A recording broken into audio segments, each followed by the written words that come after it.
ज़्यादा इसमें बुरा मानते हैं। तो उनको थोड़ा सा ये बताएं कि क्यों मनुस्मृति दहन बाबा साहेब ने किया था, किस विचारधारा के अंतर्गत, और ये क्यों जरूरी है।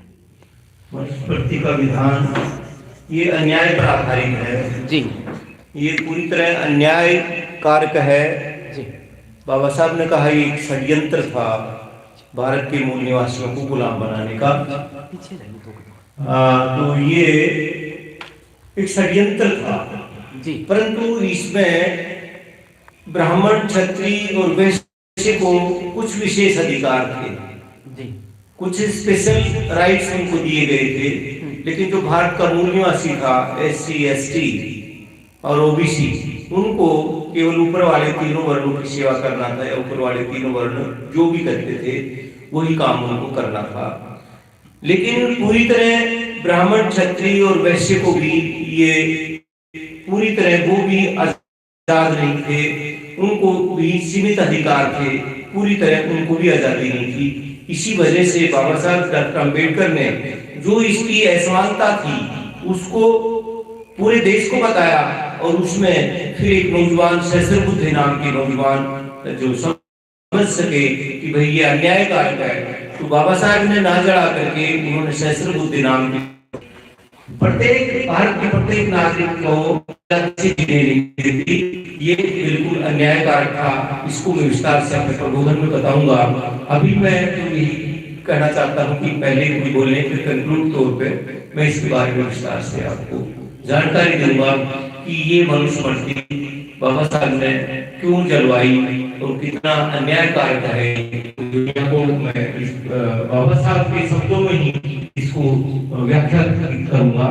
कोई भी इसके बारे में मनुस्मृति क्या है बेटे एसपी साहब का भी बता दो, जैसे जो भी कुछ बता सकते हो अपने 1-2 मिनट में ये सब कुछ बता सकते हो तो बताएं। मनुस्मृति क्यों बाबा साहब ने जलाई, इसका क्या औचित्य था, ये क्यों मनुस्मृति को जलाना कितना प्रासंगिक था, इसलिए जलाई। साथ में हमारे साथ में दीपक थुराना जी हैं, जिंद से आए हैं लगभग 125 किलोमीटर दूर से, और साहित्य प्रभारी हैं, साहित्य लेकर के आते हैं। सभी को जय भीम नमो बुद्धस्य। आज मनुस्मृति दहन दिवस की सभी भारतवासियों को बहुत बहुत शुभकामनाएं। ये दिन हमारे बहुत ही गौरव का दिन है कि जिस मनुस्मृति विधान से हम आज़ादी नहीं जी पा रहे थे, सही से खुल के कहीं जा नहीं पा रहे थे, हम झगड़े हुए थे उसमें, हम अछूत कीड़ी मकोड़े की ज़िंदगी जी रहे थे। और उस ज़िंदगी को बाबा साहब ने सहा और जिया और फिर समझा। उसके बाद में बाबा साहब ने मनुस्मृति दहन जलाई, सरेआम बीच में जलाई और इस मनुष्य विद्वान का खात्मा किया बाबा साहब ने। हम उनको पूरा भारत देश नमन करता है कि इस कार्य ऐसा कार्य किया कि हमारी जिंदगी कीड़ी मकोड़ों के समान समझी जाती थी और उस मनुस्मृति को जलाया।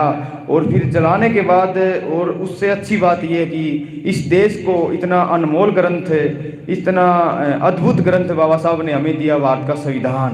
इससे बड़ी बात ये थी कि उसको जलाया पहले और फिर उसके बाद में बाबा साहब ने ऐसा ग्रंथ दिया हमें जिससे पूरा भारत चलता है, सभी को सम्मान से जीने का अधिकार दिया, चाहे वो पक्षी हैं, चाहे वो मनुष्य हैं, किसी योनि में भी किसी ने भी जन्म लिया हो, हर पक्षी, हर इंसान, हर पशु, हर जानवर स्वाभिमान से जिंदगी जी रहा है, इसकी वजह से, संविधान की वजह से। और मैं ज़्यादा कुछ न कहते हुए मैं तो आपको फिर से मनुस्मृति दहन दिवस की सभी भारतवासियों को बहुत बहुत शुभकामनाएं और उस महामानव को नमन जिन्होंने ये अद्भुत कार्य किया और हमारी ज़िंदगी